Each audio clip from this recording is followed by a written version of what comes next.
Come on in, grab a drink, take a seat, and welcome back to the Late Night Baseball Show. If you're new here, we're not your average baseball podcast. We like to keep it interesting, and nothing here is off limits, quite honestly. Speaking of interesting, the offseason is in full swing, and we are here for it.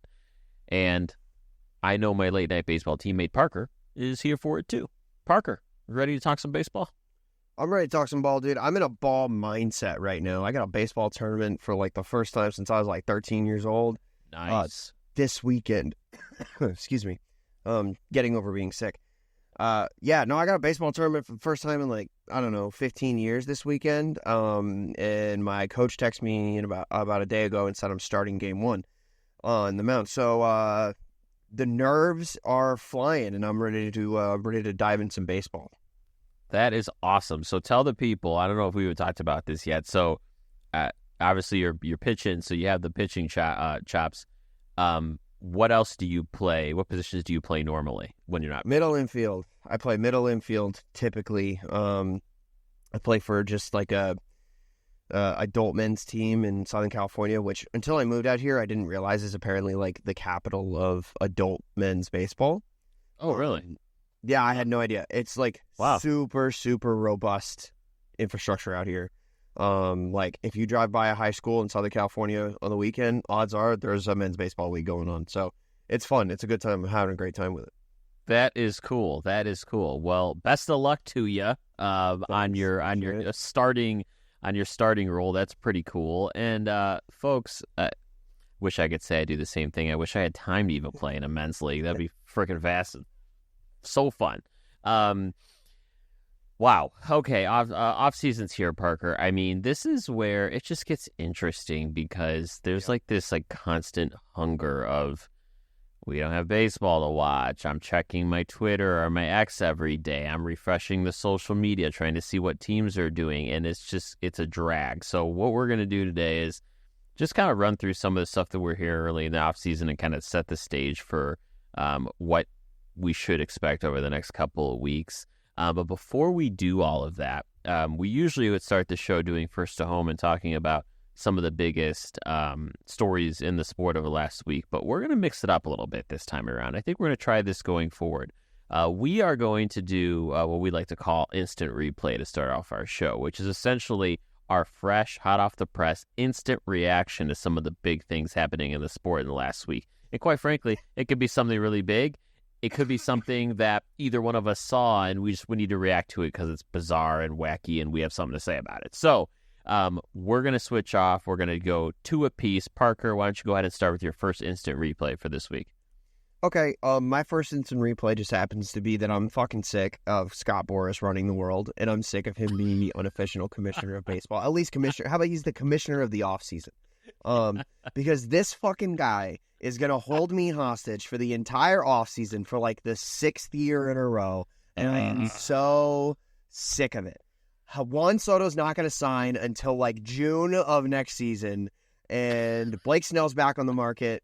We're going to hear even more about Jordan Montgomery, even though the dude wasn't good this past season because I got more to talk about the Arizona starting pitching trade market in a little bit. But I'm just so sick of a guy that nobody chose being the arbiter of how everything in the offseason goes. Like you said, everybody here is checking X every single day. Everybody, if you're listening to this podcast, you're hoping to see a passing bomb in your feed, right? Like you're hoping that your team is the one that's making moves in the offseason. And unfortunately, it just always seems like we're waiting on Scott Boras to remove his head from his ass and let us see some good shit happen in the it's crazy. Man, I mean, I couldn't have said that better myself. So let's just get a sense of how many people he has. Obviously, you mentioned he has Juan Soto. He has, I believe he has Corbin Burns. He has Alex Bregman. Yep. He has Blake Snell. I believe he has Max Fried. I don't think he has. We know he does have Pete Alonso, I believe, as well. He does. Oh my God. I mean, literally, he has all the top free agents, and I'm tired of it. The winter meetings used to be so fun, and because of this guy, the last few years they have been underwhelming and just really shitty. Yeah, it almost feels like, and like this happened to Carlos Correa, where he was represented by someone else. He was not represented by Scott Boras, and ended up literally taking a worse deal. Like he switched to Scott Boras, which meant that offseason he was involved in, the commission from that offseason would be split between the two agents that both represented him in that offseason. So Scott Boras had Carlos Correa sign a 1-year opt-out deal so that he could split the commission of a 1-year deal with the prior agent, and then Correa got his big deal the next offseason, which is like that is some Congress lobbying level of political game. This is some House of Cards, crazy ass political gaming of the game. And I don't know, man. It just feels like it's worse for the game. Like when Carlos Correa goes up to be a free agent, you want that dude signing an 8-year deal with a fan base that gets to buy his jersey, not wait another offseason to figure out where he's going to end up. And we're seeing it again with Blake Snell. We're going to see it again with Jordan Montgomery because he was a big name offseason free agent last year. And the dude's going to opt out of it, or he accepted his option this year because he was terrible. But he's going to pitch and then probably get traded and then become a free agent in the offseason. Absolutely. Very much on the table. Parker, I got one for you. Here's my first instant replay this week. The Cardinals are in shambles. The St. Louis Cardinals are not the St. Louis Cardinals of old, and it's a damn shame. We just heard the other day that the Cardinals are open to trading Nolan Arenado. Mind you, this was the team that dumped so much money into the trade of Nolan Arenado and the eventual taking on all the contract from the Rockies. They signed Paul Goldschmidt to that deal and extended Paul Goldschmidt, and they've made other investments in larger players like Wilson Contreras, which is, quite frankly, a complete failure of a contract. They should never have signed Wilson Contreras. He himself is moving to first base for 2025. This was a team that every year you were like, no matter what they do in the offseason, this team's always going to piece together a competitive season, always going to be threatening for the first in the NL Central. And last 2 years, they have just fallen off a cliff. And if they're trading Nolan, you have Paul Goldschmidt's a free agent. They're most definitely not going to re-sign him.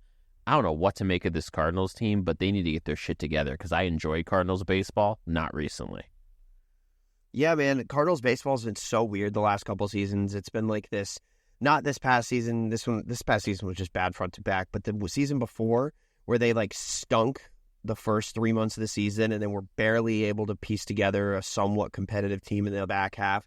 You're seeing like what should have been the tail end of the prime of one of the best third basemen to ever play the game just basically get completely wasted. Paul Goldschmidt, again, a prime that has been basically completely wasted. It's the Cardinals, man. This is one of the premier historical organizations in baseball history, and we're watching them just kind of spiral themselves into the ground every year, and it's super disappointing. I mean, I think it'd be funny, though, if Nolan Arenado does get traded and he's being paid by 3 separate teams at the same time. That'd be hilarious. But as somebody that genuinely enjoys watching Nolan Arenado play the sport of baseball, this is super depressing. The best man at my wedding is a Cardinals fan. I bought him a Cardinals jersey as a thanks for being my best man. And, poor guy hasn't had baseball to watch over the last few years. No, and I don't really know what to make of this team going forward. They're obviously going to be out Goldschmidt. They look like they may be out Arenado. I mean, this lineup's very underwhelming. It's a rookie lineup. You're looking at guys like Mason Wynn, Jordan Walker, Ivan Herrera is going to get who are fun to watch. Like Mason Wynn and Jordan Walker are cool, but you can only gain so much out of watching prospects develop in front of your eyes. Correct. I mean, you look at their rotation, their rotation in 2024. I mean, it was an AARP rotation. I mean, they had Lance Lynn, your opening day starter. I mean, come on. They had Lance Lynn. They had Miles Michaelis. I mean, even going into next season, if you look at their 5, Sonny Gray, Eric Fetty, Miles Michaelis, Andre Palant, don't know who the fuck that is, and then Steven Matz. Guys, come on, please. John Mozeliak, how long have you been here? 15 years? We need to figure this out now. Yeah, and then you look at maybe this is an unpopular take. I don't really know. I don't have a pulse on Cardinals Nation and how they feel. But I just don't feel like Ollie Marmol's the guy to stick around and figure this shit out for them. Yeah. I just feel like look at the tanking of the relationship between him and Tyler O'Neill at the end of O'Neill's stay there, and it's just seems like a weird guy to throw all your eggs in the basket of. I agree. Here's my bold prediction. My bold prediction. I don't know if you heard. Well, he doesn't last the season, but I'll even add something on top of that. Guess who was just hired as a special assistant in the Texas Rangers organization? Mr. Skip Schumacher. I think Schumacher is waiting to find a better managerial job, and it may be the Cardinals when they let go of Ollie Marmol because he will not last. Yeah, I don't think he lasts the season either. I think once we clear, halfway through the month of June and the Cardinals are just sitting in bottom of the NL Central, Ollie Marmol's job is definitely going to be up for grabs. I think the Skip Schumacher signing to me feels more like an heir apparent type thing, in my opinion. Yeah, but also, actually, as I think about it, too, I don't know. I do think the Cardinals are setting themselves up for I think rebuild is a strong word, but like a reset of sorts, and I don't know that Skip would sign up for that, actually, now that I think about it. Yeah, he wants to win. He definitely wants to win. He earned the right to go to a team that's winning or set up to win now. Oh, 100%. 100%. All right. I just want to say congrats. Did we talk about it in the last episode? Congrats on Will Venable, man. Oh, yeah, we did talk about it a little bit. I've been following the press conferences. This guy is so sharp. I mean, literally everyone from Bruce Bochy to Jed Hoyer have been saying, oh, this guy's going to be an absolute incredible manager. Like, they're talking like Alex Cora level. Yeah. Man, like, I'm excited. I've never been this excited about someone who's actually going to make a significant difference, I think. We don't really do coaching trees in baseball as much as they do in football. Yeah. But the Will Venable mentorship tree and all the people that he's sat in the dugout with and learned from is pretty impressive. And I'm excited. I'm excited for you guys for sure because baseball is better when every team's competitive, man. And the White Sox are another one of those super historic organizations. I can't wait to see hopefully get better. Well, I hope so. We're getting there. What's your final instant replay, Parker? What do you got? All right, so I'm just throwing it out there because I saw this actually on MLB.com first, so I can't take the credit here. But prepare for a fire sale in Arizona prepare for a fire sale in Arizona if they are not competitive come right around June, July timeframe, because there are 3 starting pitchers in Arizona that all hit free agency at the end of next season, and their names are Merrill Kelly, Zach Gallen, and Jordan Montgomery. So I don't know. This is super intriguing for me because starting pitching is easily the least plentiful resource in Major League Baseball. It's something that every single team needs. Like, every team is like, man, if we could just beef up our starting rotation. We don't have any more of those, top to bottom, crazy, insanely good starting rotations, maybe outside of, Seattle, where you're like, wow, look at that. Remember the old Phillies rotations where it's like there's not a weak spot in this rotation? Yeah. We don't have many more of those, if any. The Mariners, I think, would be the closest thing to it. And, I just think that with starting pitching being as expensive as it is, we could see some insane prospect hauls for a Diamondbacks team that already has some really good young players ready to hit their prime, that if they can get some close to fruition, close to development prospects back for those starting pitchers, we could see a lot of good stuff happen in Arizona and wherever those 3 guys end up. It could be a good watershed moment for the game of baseball, I think. It could be. I always wonder about the Diamondbacks. They're an odd team because, of course, a couple of years ago they were in the World Series with the Rangers. That was kind of a Cinderella story for them, and since then they haven't quite got to that level or played to that level. But one thing I look at with them is, you got to remember, the Diamondbacks, Arizona, small market team. This team has always been ran and played like a small market team, and but if you look at their payroll, their final payroll in 2024 was $175 million for a small market. That's not nothing. I know. That's higher than the Red Sox was. And their 2025 payroll is projected to be $157, and that's where I get a little like, how much can they really take this team? Because if you take out the guys you just said, Jordan Montgomery, Merrill Kelly, Zach Gallen, even with those guys gone, they're paying some good chunk of change to guys like they'll be paying $21 million to Eduardo Rodriguez, 16.6 to Ketel Marte, 13 to Lourdes Gurriel, 10 to Corbin Carroll. Don't forget he signed that huge extension. Is going up to 10 for 26 or for 25. I'm reading this wrong. 25 he's up to 5, 14 for Gurriel, 20 for Rodriguez, 16 for Ketel Marte. Like that's a team that is already approaching 160 million. I don't know how much more they're willing to spend on this team or even have the financial means to do so, which makes me think what they do is going to be quite limited. Yeah. Do you have Ketel Marte's contract pulled up? Yes. Is he in ARB? He's in ARB years, right? He's in like ARB 2? No, he signed an extension. He is actually with them through 2027 and has a club option for 28. I don't see him sticking around that long. I mean, I would think you have to trade him, right? I mean, yeah, he's going to get real expensive. Well, let's see. So his last year in 27 is 14 million. Oh, that's not too bad. Not too bad, and then the options for 13. But I love Ketel Marte. Side little tangent here. So consistent. In a league that is just lacking any talented second baseman, seemingly. I was just gonna say second base is so underpopulated. Yeah, it's like have you seen? Oh God, I know his name until of course I need to pull it out. But the guy who he's in the Rangers bullpen, or at least was recently, and he has all the failed starter T-shirts. What the hell is his name? Andrew Chafin. Andrew Chafin. Yeah, I feel like his failed starter shirts are the same sentiment as second baseman. Like second basemen are so often just a quote unquote failed shortstop or a shortstop who doesn't have range.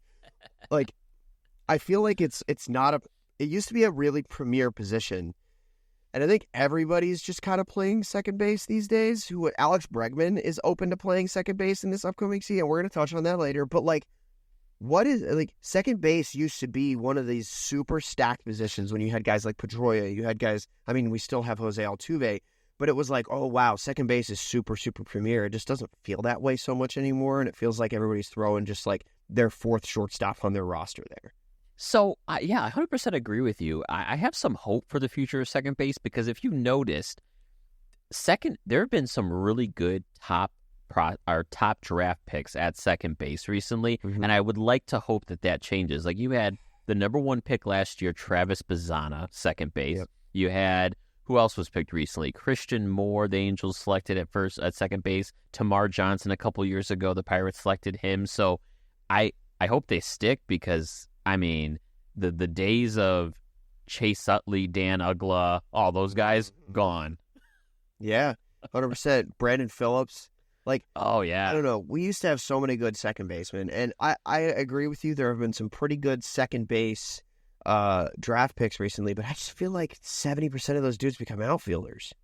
Yeah, I mean, yeah, that's a good point. The speed plays in the outfield. It's just better. It's just 100%. And then you can kind of get by with a below-average fielding second base. Justin Turner was playing second base 2 years ago for the Red Sox, man. Like, you can get by with a second baseman that's not at the top tier of defensive ability. Yeah, I mean, and even more so when you had the shift, right? I think maybe that's a little harder. Oh, yeah. Now, but actually, you know what? Maybe that's it. Maybe the shift just stopped second base development, and what we end up seeing now that the shift is banned, for the most part, is a resurgence of second base development. Maybe that's what's going to happen. Check back in 5 years, guys. Yeah, put a pin in that. I'll remember.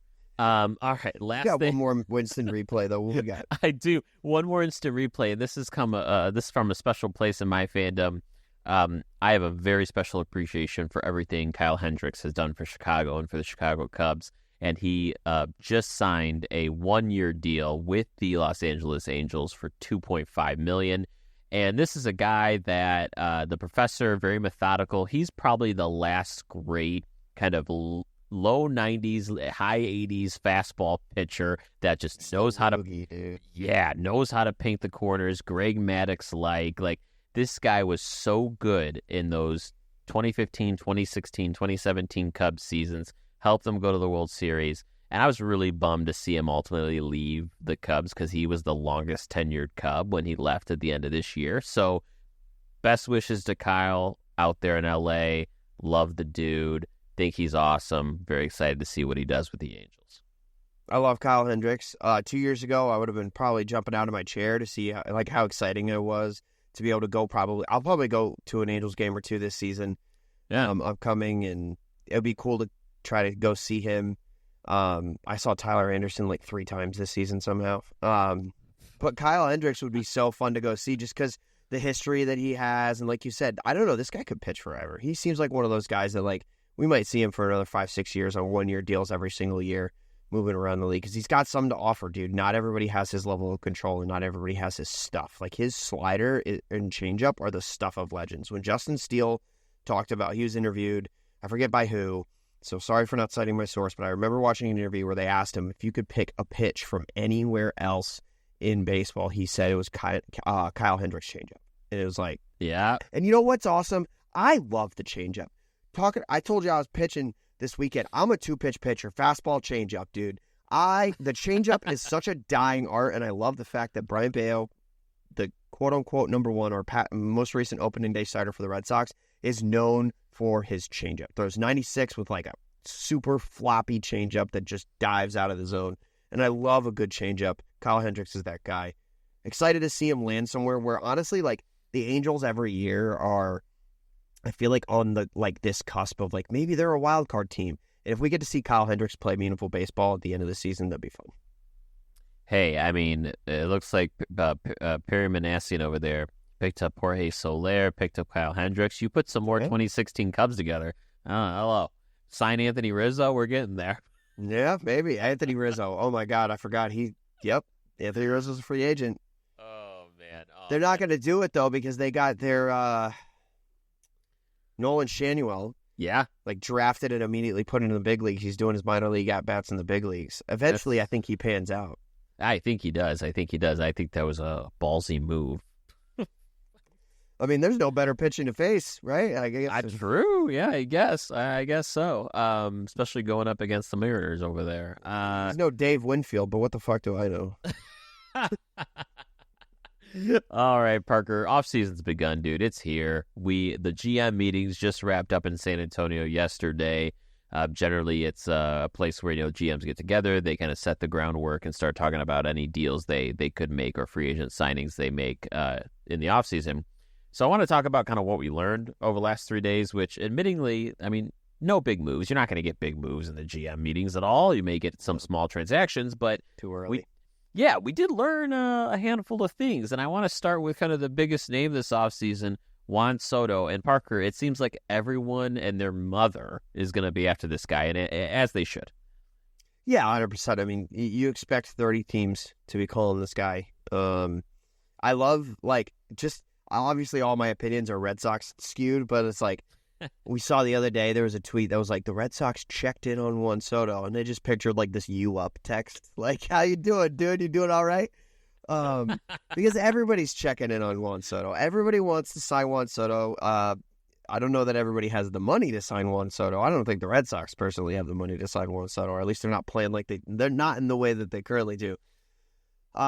I mean, I said this before. I think I said this on the show before. I think that Juan Soto ends up on the Mets. And again, we're going to talk more about that later.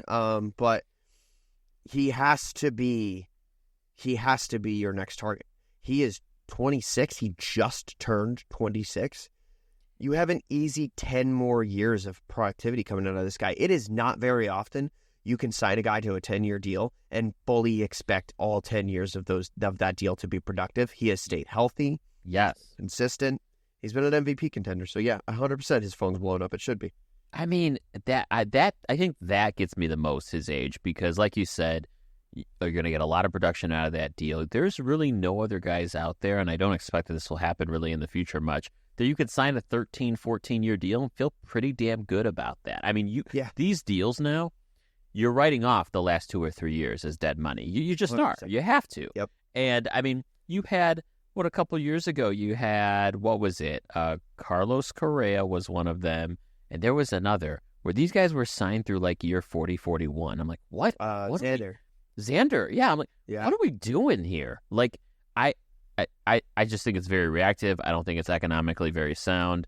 Here's me talking like a business guy, but it's what it is, right?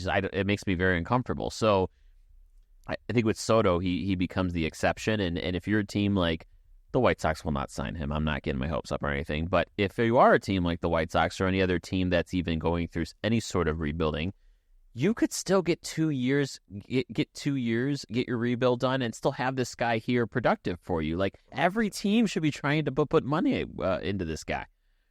Yeah, I think the worst thing that happened to baseball, I don't mean that it was bad for baseball, but I mean that in terms of signing Juan Soto, the worst thing that happened to baseball was that Shohei Ohtani signed that deal and then won a World Series in year one, because that's what Juan Soto is going to want. He's going to probably want to go to a place where he's winning day one. And one more thing about Juan Soto that adds to his value, I think, is that he's not one of these guys, like you mentioned Carlos Correa, we mentioned Xander Bogaerts. When you sign those guys to a 10-year deal, you know that the last 5 to 6 years, they're not going to be physically capable of playing their premier defensive position. Juan Soto doesn't play a premier defensive position. He's a corner outfielder, and he's going to do that, or DH, for the rest of his career. He's not being signed for his defense. He's signed for the one thing you can do until you're 45, which is swing a damn baseball bat. And he will. And he 100%. He will DH sooner than I think most expect. He will DH soon. Yep, 100%. It depends on the organization he goes to, because we look at a team like the Red Sox who like have this like just horrendous Masataka Yoshida deal that they signed that's keeping Rafael Devers from being able to move to the DH position. But like Juan Soto 100% is willing and capable of DHing. Like, he DH'd a non-zero amount of times in this past season with the Yankees. So I don't know. He's like this perfect storm of super good at what he does and pretty good at playing a non-essential position. I just get a little, I don't know, the contract thing's weird to me because I understand everyone wants to beat the contract. They're all trying to beat each other's contracts. And I know you want to beat Shohei's contract, but here's the deal. You don't pitch. You're probably just a DH sooner than later. Like, the only thing that would get him over Ohtani's contract is maybe the years. But I'm sorry, you can't convince me you should be making more than Shohei. No way. No, the reason Shohei Ohtani, and I've said this before, I don't know if I said it on the show, but the reason Shohei Ohtani signed for the amount of money he did is because he literally gives you an extra roster spot. How much does a roster spot cost in Major League Baseball? It costs $700 million. That's how much a 27th roster spot on your roster costs. And nobody else provides you that. Absolutely no one. Not a chance. You know what, Parker? I'm very surprised because baseball players didn't used to be like this back in the day. People so willing to just switch positions out of nowhere. You have 100%. Two players. Alex Bregman has said, hey, I'm willing to get off the third and play second. And then Willy Adames has also said he's willing to play both third and second. He's a regular shortstop. I just can't remember the last time two premier free agents came out and said, I'm willing to do this. I mean, the flexibility pays, but it just struck me as a little different. Yeah. I think it's because that's kind of where the game started to go when the nerds took over. And this comes from a nerd. Again, I'm pro nerd. This is a pro nerd show. But when you have players, especially, okay, Alex Bregman does not need to play a single day at second base. But if during his free agency he says he is, that makes him innately more valuable. Yeah. I don't think he's going to be signed to a team that's going to put him at second base because at the end of the day, it's Alex Bregman's choice, and Alex Bregman wants to play third base. So I think he stays at third base. I think it's a really great notion. I'm not calling the man a liar. But I think that you can say things in free agency like that just immediately increase the value of your contract. And he's playing the right game. Scott Boras is playing the right game, especially because Bregman didn't have a really Alex Bregman season. He kind of needs to do and say everything that he can to keep that He's going to get a great deal. Like I think this number eclipses 250 million. It's just that like I said, there's keys to success in free agency, and that's like play number one, market yourself as a flexible player. So I want to talk about Willy Adames for a second because Lovely. He is the most underrated, unrecognized players in this game. And you may already know this if you love him, but I'm just going off home runs. So like basic bitch stat right now. Okay. Yep. Home runs last 3 years. Do you know the amount of home runs he's hit in the last 3 years, season by season? Over 25 every year, right? 31, 24, 32. RBIs the last 3 years, 98, 80, 12. OPS the last 3 years, 756, 717, 794. Why are people not talking about this guy more at all? I am so intrigued to see where he goes this offseason, what he gets paid, because I think he's just vastly forgotten and underrated. It happens to every Rays free agent, dude. They chalk it up as this, like, it's the Rays system, or honestly, it's because the Rays haven't been fantastic, at least over the last year. I think that the Rays are viewed as like this machine. And I know he's not on the Rays anymore, but I think that when you hide in that organization for as long as he did, you get chalked up as just another product of that Rays system, because a lot of those guys don't produce at the same level when they leave. He did. When he went to the Cubs, right? Yes. When he went to the Cubs, the production was still there. We're talking about a guy who has Alex Bregman numbers and won't get half the money that Alex Bregman's going to get. He's in Milwaukee right now. Milwaukee, that's what it was. Yep. It was Milwaukee. You're talking about Isaac Paredes. He went to the Cubs. That's what you're thinking. Another Rays guy. But see, still, you proved your own point. We don't even know where the Rays guys are going because they're Rays guys.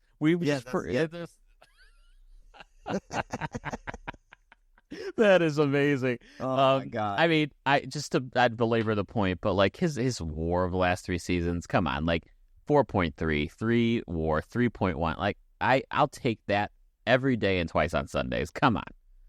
God.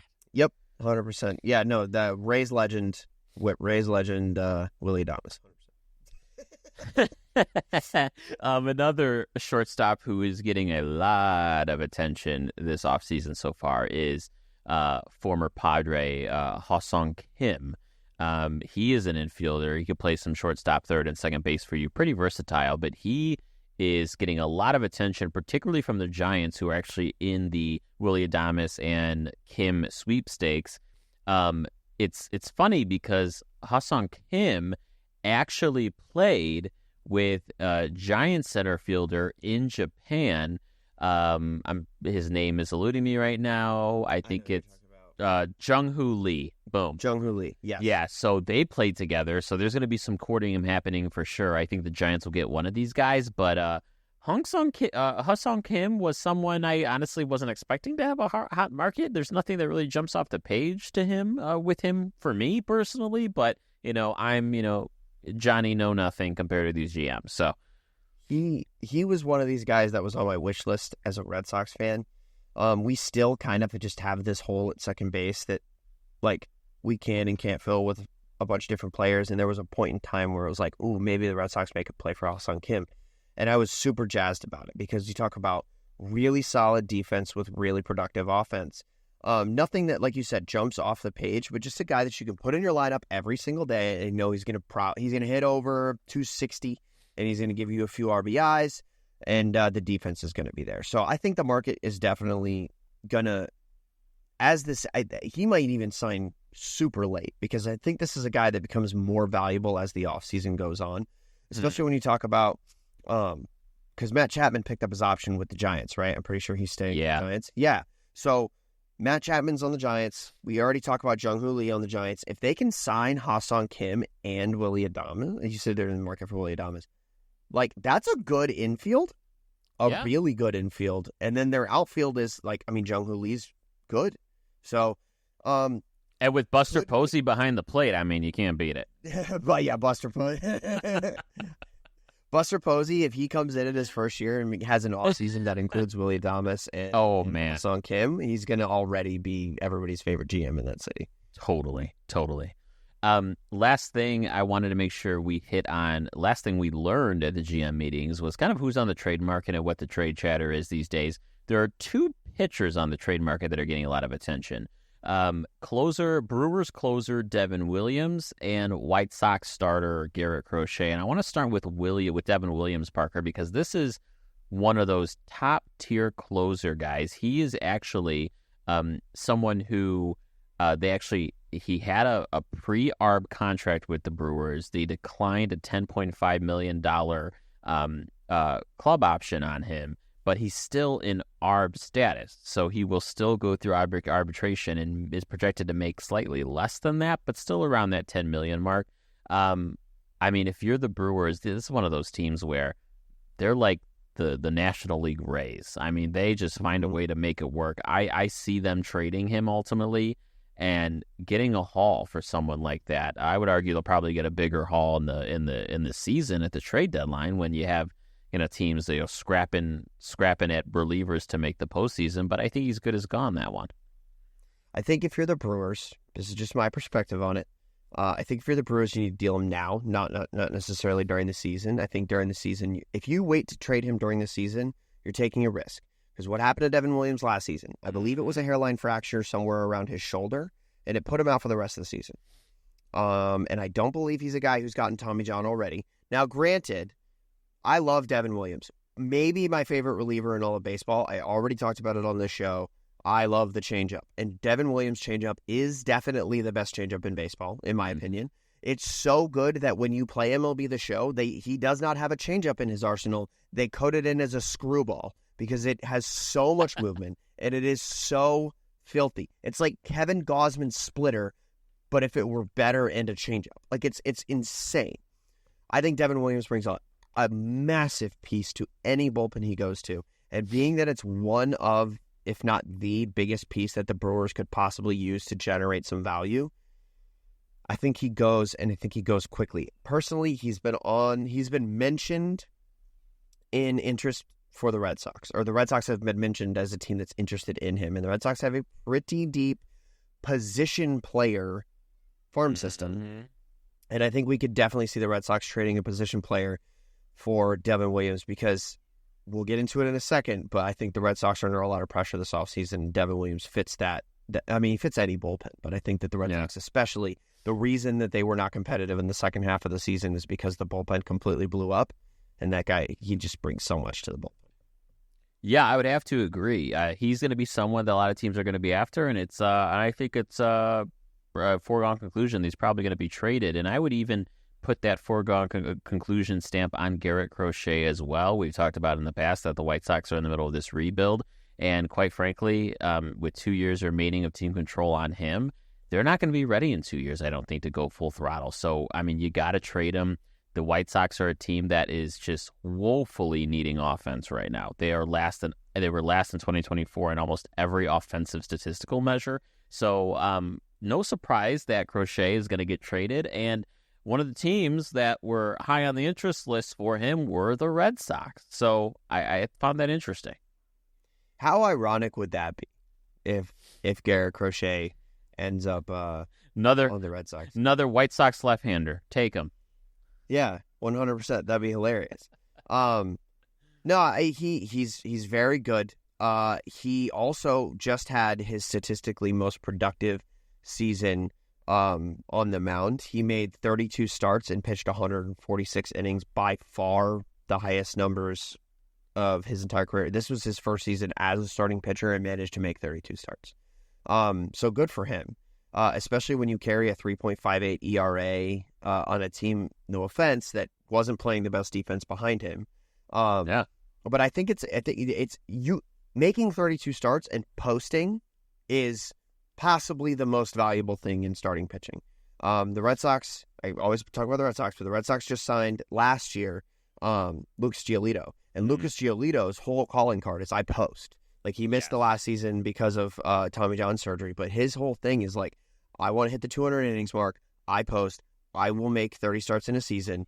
That's his thing. And honestly, if you have two guys on your rotation that can do that, a guy like Lucas Giolito, who's going to be back this season and hopefully is able to put up a good amount of innings, and then a guy like Garrett Crochet, who hopefully does get closer to that 150 inning mark, 180 inning mark, make another 30-something starts.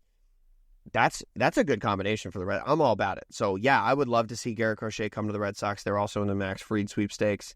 And and then Lucas Giolito's coming back. If those three guys end up on the Red Sox, which would be an absolute grand slam of an offseason for basically any team, I think we're looking at a different Red Sox team. So, yeah, love Garrett Crochet and hope he ends up in Boston. Well, I'll tell you what, if you go with the FanGraph projections for 2025, this is what they think the Red Sox would be getting, and I think you'll take this all day.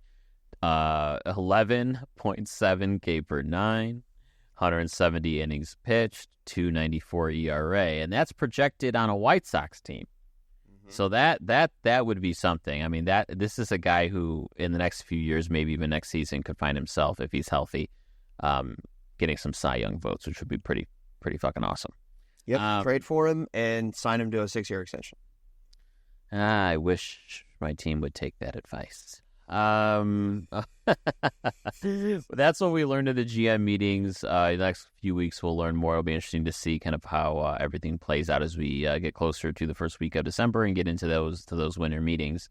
But Parker, I wanted to wrap up today just talking more about those teams that kind of need to win the offseason. You hear this a lot, like the teams winning the offseason, and there's this mantra of, well, you can win the offseason doesn't mean you win games. Yes, we know that. But I think as fans, we also understand that winning the offseason sometimes is selfishly what we want to see, and it's important because it tells us which teams are serious about actually putting a quality product on the field. So what I wanted to ask you is, Parker, if you can kind of walk through, and let's talk about 3 teams in your opinion that absolutely 100% need to win this offseason. It's a mandate. They need to win the offseason and get their teams prepped for 25.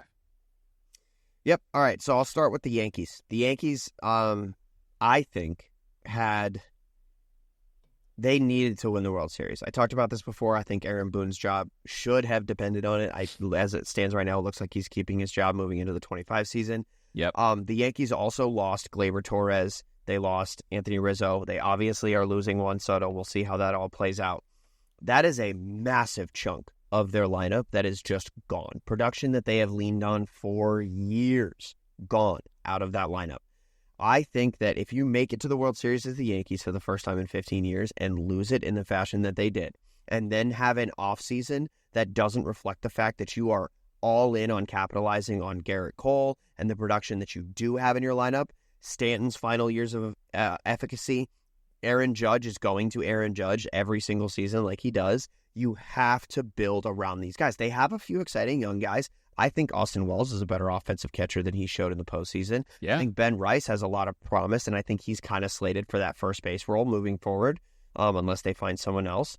Like, watch the Yankees sign Alex Bregman and Juan Soto, and then it's like, oh, wow, they're back. Like, they're 100% back. And one of these starting pitchers floating around, this is a team that's dangerous and could end up back in the World Series next season. But it needs to happen. If it doesn't happen, there are already a plethora of Yankees fans calling for Brian Cashman's job. There are already a plethora of Yankees fans calling for Aaron Boone's job. And I think that if these guys if these members of the Yankees organization don't do everything in their power to have a good offseason, those are just going to get louder and louder. Those people calling for these officials, like heads of the organization's job, it's just going to get super loud and to be really hard to deal with in a media market that's already just already impossible to deal with in New York. They have got to have a very good offseason. My second team, of course, it's the Red Sox. As a Red Sox fan, last year, Tom Werner said, we're full throttle and we're going into this offseason ready to win next season. Clearly, that was a lie. They did not go full throttle. And this is a weird offseason for me already. I'm not checking Twitter every day like I have been in the past. I'm not refreshing all of my news feeds and everything. I've been hearing everything that I've been hearing for years about the Red Sox are interested in this person. The Red Sox are interested in that person. And for years and years and years, I've come to accept that the Red Sox are just a name that you put into a news article to drive up the price of free agents. Until that is proven different to me, I am in the camp of, we're not trying anymore. We're just waiting on prospects. We did a great job stocking the farm system under Chaim Bloom, and then we fired his ass. So, What the hell are we doing? We need to use the infrastructure we have in place with Andrew Bailey, who I think is the best pitching coach in all of baseball. We need to use what we have in place in terms of like monetary value and sign some big name free agents. I am not delusional. I do not think the Yankees are going to sign Juan Soto. But if Alex Bregman wants to play second base, let his ass play some fucking second base. Go get 2 starting pitchers and beef up the starting rotation and fill out the bullpen. And if you don't do that, wow, I'm going to be miserable watching baseball this next season, because it's just going to be another season of me waiting for guys like Marcelo Meyer and Roman Anthony to come up. It's just going to be another season of Red Sox fans all over Twitter, all the Red Sox news radio guys talking about how they're disappointed in the team and nobody wants to fucking win anymore in Boston. So I hope that the Red Sox actually have a good offseason. I think they absolutely need to, because John Henry is already public enemy number 1 in Boston, and he really needs to do what he needs to do to figure out how to not be, because everybody's sick and tired of this front office, and they need to spend the money to make it not so. I couldn't agree with you more, and I hope for your case that that does happen, and they're very aggressive. And if you look at it, they a lot of teams don't have the springboard opportunity that they have right now. Like you said it perfectly. If they were to sign a couple premier free agents and they were to use some of their depth in their prospect pool of position players to trade, you don't even have to spend the money. If you want to trade for Garrett Crochet, they could do it with their farm system. We need hitters on the White Sox. We need some bats. Give me a couple of your guys. I'll take a Christian Campbell and then a couple lower level guys. Listen, you know what I mean? Hands off Christian Campbell, okay? You keep your hands off of my king. Okay, I would trade Marcelo Meyer before I trade Christian Campbell. You would really? I mean, Christian 100%. Campbell is definitely much more of an athletic, versatile player. So you're right. But you can have Marcelo Meyer for Garrett Crochet. I'll do that deal today. Yeah, okay. Well, I don't know about that one. If you got count on King K over here. But they have the pieces, right? If they're doing everything that you're laying out here, they could be competing in the AL East next year. Yeah, 100%. And the AL East is competitive. I mean, we have the defending AL champion Yankees. The Orioles they're going to be there for the next 15 years. Yeah. Yeah, no, it's a competitive division. The Blue Jays are going to figure it out probably eventually, maybe, who knows. But yeah, competitive division. And the Rays are going to Ray. Like, they had an off season, a bad season, but like the Rays are going to Ray. Yeah. They'll Ray somewhere else because they won't be in Tropicana. But they won't Ray. be in Tropicana, but they'll Ray somewhere. What's your last team that needs to have a winning offseason? My last team, and this one will be a lot quicker, it's the Chicago Cubs. You cannot win the manager sweepstakes last offseason and then have the season that you just had. You need to beef up the team. You just lost Kyle Hendricks. You need to beef up this team and build around Justin Steele, build around the rest of the guys you have on that roster. It's now or never, because like you have this manager that's apparently God's gift to the game of baseball, and you only have him for so long. You've got to do, and plus, man, baseball's better when the Cubs are good. So I really hope that they need to win I hope that they feel like they need to win the offseason, because those fans deserve it. They 100% do. I'll tell you what, I don't think that they have made the best moves building out their current team. I think Jed Hoyer is, how do I say this? Because I respect Jed Hoyer. I respect him for the city of Chicago. I know he worked with the Red Sox for a while, so you probably have a special place for him. But I don't know that he's been as strong as a general manager as I thought, or a president of baseball ops as I thought he was going to be. Because I'm looking at their lineup here. When I look at the money they threw at some of these guys, like in 2025, they're paying Jameson Taillon $18 million, Seiya Suzuki $19 million, Ian Happ $21 million. Are you kidding me? And Dansby Swanson. I love Dansby Swanson. He's a toolsy guy, but he's not $28 million worth of tools. I just don't like the moves, and they need it. They just need to turn around quick, and I just don't know that Tom Ricketts is looking at Jed going, oh yeah, go ahead and keep spending my money because it fucking worked all these other times. Clearly not. Yeah. Yeah, no, I agree. I don't know. That's why I think it needs to happen. Like, you've got Jed Hoyer's only got so much time left. I think so. Maybe we see a God, I always forget his name, but the guy who just got fired from the Giants job. Farhad Zaid. Yes. Zaid. Yes. feel like you have to have one of those off seasons that he had this past season. I still think that was a successful off season for the Giants. Yeah. May not have played out the way that we thought it would in the division. But I think that you have to do one of these like all in save your job type off seasons because the pieces are definitely there for the Cubs, right? Like you can't keep being as mid as you are with the pieces that you're paying. Like you said, a Dansby Swanson that costs so much money. It's super hard to watch. The Cubs are another one of the same thing as the Cardinals, as much as those two fan bases would love if I not mention them in the same sentence. Same thing.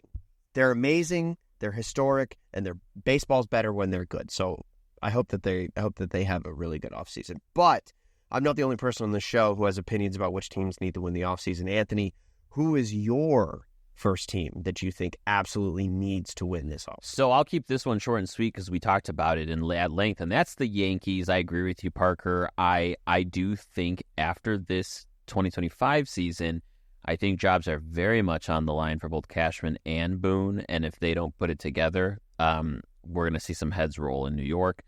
So I do expect that to be the case. But I do have a couple new ones that I want to spend some time on. The first one is their friends over there in Queens. That would be the Mets. So here's the deal with the Mets. First off, Steve Cohen has money coming out of all the places, okay? I mean, this guy bought this team with the intention of throwing every penny at this team. And I'm not bashing him because he has. So he's upheld that promise. But now more than ever, you have a Mets team that overperformed in 2024. They have some solid pieces, and they need to add as much as they can to push all the chips in, especially Pete Alonso. They cannot let Pete Alonso walk away.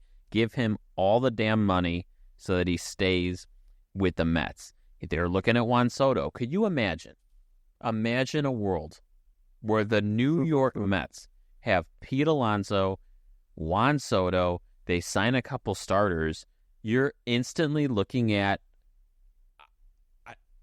the favorite in the NL East? I don't think that's off base to say. No, I think you're right. I mean, we're going to see a healthy version of the Braves this upcoming season. And I think the Mets are keenly aware of that. They kind of... Yeah. The Phillies were in the regular season the best team in the NL. So that division wasn't a cakewalk. But the Braves not being competitive was a massive reason to why the Mets even made the playoffs. So, like, you're right. Like, you have to buy now because you clearly have seen that these pieces have proven that they're valuable. You have the number one hip-hop sensation that is no longer going to be on your team next season, Jose Iglesias. So you got to replace him with someone, right?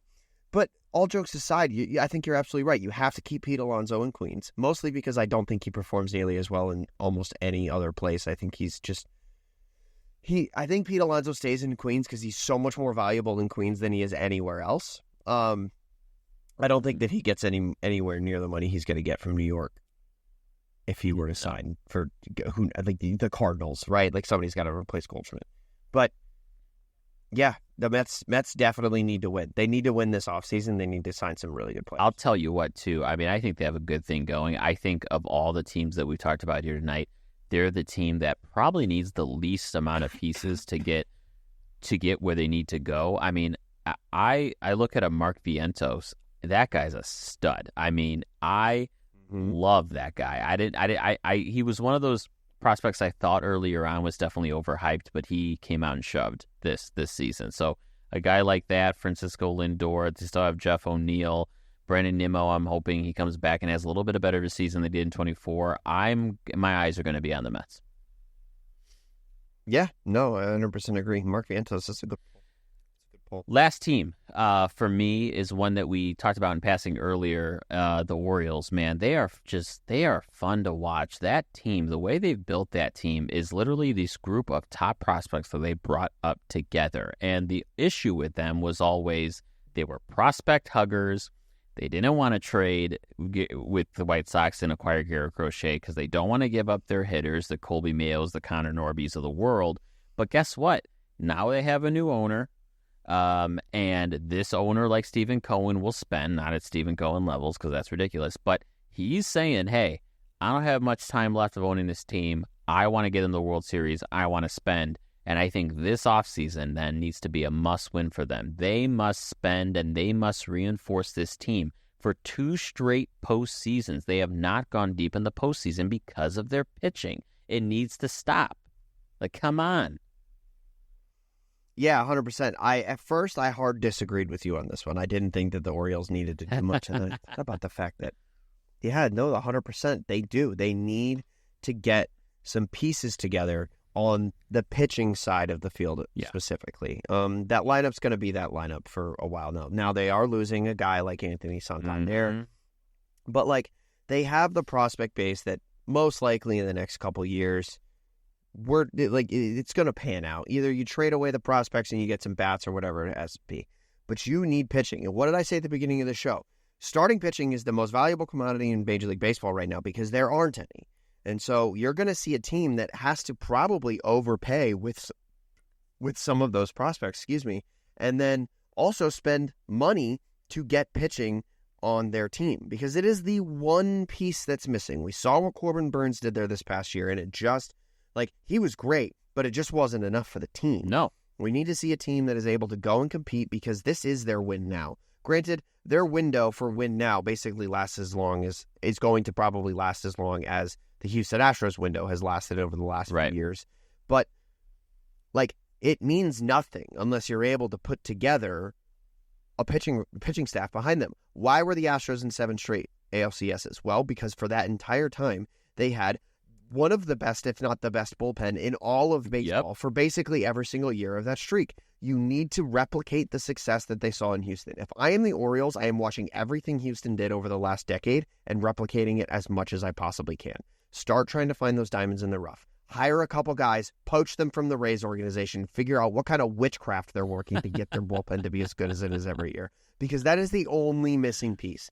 This is a team that has been swept one time in the Adley Rutschman era. Figure out a way to get that team deep into the postseason, and we can see some fireworks. Oh, man. I would love... they're, again, so fun to watch. I think if they did all that, they would be an electric team.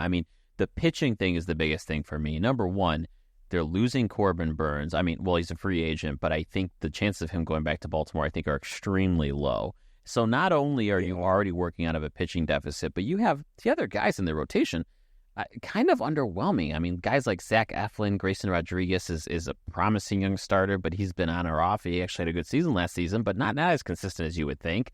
Dean Kremer.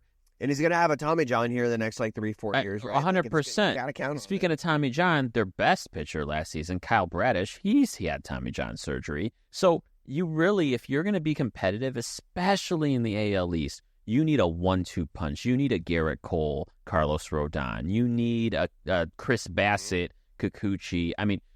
Jose Barrios for the Blue Jays. They need 2 starters this year. They need to re-sign Kyle Burns or get a Max Fried, replace him, and you got to trade for someone. And I don't mean to I feel like I'm the kid trying to or the person trying to sell a car that I know is broken, but I'm pushing it on you. Please take my car, sell my car. That's not what I'm trying to do with Garrett Crochet. But for the love of God, give me your hitters, please, and take this guy off my hands. You literally need him. Take him. Back in the UCD Baseball Show era, you even said that you wanted a Kobe Mayo. So bad. So bad. Yeah. It's all... The resources are there. You just have to spend them. The problem is that in baseball, nobody wants to lose a trade. And, that's not a hot take. I feel like everybody and their mother has said that in the last, couple years. But back in the day, you used to trade the shit out of some prospects, and you'd lose, but you would hit something. Correct. Anthony Rizzo was a Red Sox, and we traded him. That's what happens in baseball. Yep. And I think that the Orioles need to be more okay with getting rid of their plethora of prospects because I got news for you. They're not all going to pan out. It's not all going to happen. So just get rid of them while they're valuable and then see what you can get in terms of proven people. I personally, if you were to ask me, I think Max Fried signs with the Orioles. I think he fits the Orioles perfectly. Yeah. As a guy who's old enough to provide some guidance for a guy like Grayson Rodriguez, but also is just productive enough to be an anchor in that rotation. And if they can get a Max Fried, I can't see a world where they, once you sign a Max Fried, you are now more appealing to every other starting pitcher because you're in a rotation with Max Fried. Right. So go out and do it, Baltimore. I 100% agree. I did not initially agree. I thought that the Orioles, I was going to be like, dude, come on, they're fine. And then I thought about it, and you're right. They don't have any pitching. No, they don't. Grow a pair and get some pitching, Orioles, please. All right. Before we say goodbye for the evening, Parker, I want to tease what we're doing next week because I know you're excited about it, and I'm excited about it. Everyone, before you listen to us next week, please go to Netflix and watch the 2004 Red Sox documentary, The Comeback. Parker and I are all up on it, and next week we're going to spend the show talking about this really, what is sure to be an awesome 4-hour episode each documentary. I'm really pumped about it. Yeah, dude, I don't think that the viewers quite understand the sacrifice that I have made not watching it over the last few weeks.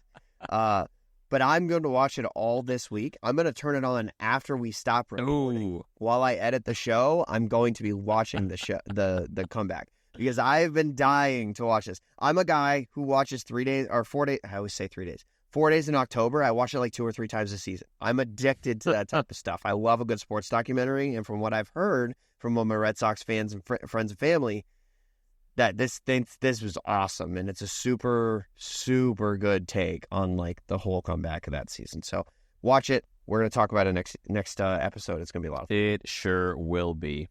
All right, folks, that's a wrap this evening, ladies and gents. As always, we appreciate you joining us here on the Late Night Baseball Show. We know you're probably, refreshing your socials, refreshing MLB trade rumors to see if your team is active this offseason. We all do it. It's okay. But do us a favor while you're doing that. Take a break from that for a few minutes. Share our show with a friend and leave us a review. Make them good or you're dead to us. Just kidding. Love you. Bye.